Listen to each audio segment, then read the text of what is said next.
Justice Tariq Mahmood Jahangiri के खिलाफ social media पर चलने वाली मुहिम पर इस्लामाबाद हाई कोर्ट ने एक्शन लेते हुए तौहीन अदालत केस में पैमरा पीटीए सहाफ़ियों अमार सुलंगी, हसन अयूब और गरीदा फारूकी को नोटिस जारी कर दिए हैं। इस्लामाबाद हाई कोर्ट के फुल कोर्ट ने केस की समाअत की, जिसमें जस्टिस तारिक महमूद जहांगीरी शामिल नहीं थे। समाअत के आगाज़ पर जस्टिस आमिर फारूक ने एडिशनल अटॉर्नी जनरल से मुखातिब होकर कहा कि ऐसा नहीं चलेगा, हम इस मुहिम को बर्दाश्त नहीं करेंगे। इस पर तफसीली गुफ्तगू करेंगे। नाज़रीन, मुस्लिम लीग नून के नायब इंजीनियर खुर्रम दस्तगीर साहब हमारे साथ मौजूद है। खुर्रम साहब, बदकिस्मती से जजेस और अदलिया के खिलाफ मजमून मुहिम जो है वो शुरू हो जाती है, क्या उस पर फुल स्टॉप नहीं लगना चाहिए? मतलब अभी भी एक जज साहब की डिग्री को लेकर बाकायदा एक किरदार कशी भी जारी है। इससे पहले हमने देखा चीफ जस्टिस मिस्टर जस्टिस काजी फायज ईसा के साथ भी इसी तरह हुआ। तो आपके ख्याल में इसमें मौजूद मुहिम के पीछे कहीं आपकी गवर्नमेंट तो नहीं है?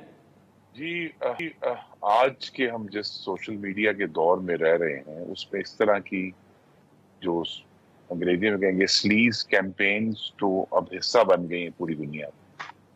और असल तो काम यही है कि जजेस जो कि आमतौर पे खुद अपना दिफा खुद आकर नहीं कर सकते, लिहाजा उनके इदारे को ही उनकी तरफ से दिफा करना है। लिहाजा ये इशू बड़ा संजीदा है और इसीलिए अगर ये झूठ है जो कैंपेन चल रही है तो हुकूमत को स्टेप इन करना चाहिए और जो नए कवानीन आए भी हैं या अगर मजीद जरूरत है तो लाकर ऐसे लोगों को प्रोसिक्यूट करना चाहिए कि ये गलत बात है। और जितनी भी हम जैसे इजहार राय की आज़ादी कहते हैं वो अपने साथी शहरियों या किसी भी इदारे के अरकान के ऊपर गंद और झूठ फेंकने की आज़ादी नहीं है। वो आज़ादी इजहार जो है जिसे कहा जाता है वो तो हुकूमत पर तनकीद की आज़ादी है। तो ये बहुत ही मज़मूम बात है और इसका ये एक तो क्लैरिफिकेशन सीधी तरह आ जानी चाहिए हर तरफ से कि ये बात ये गलत है।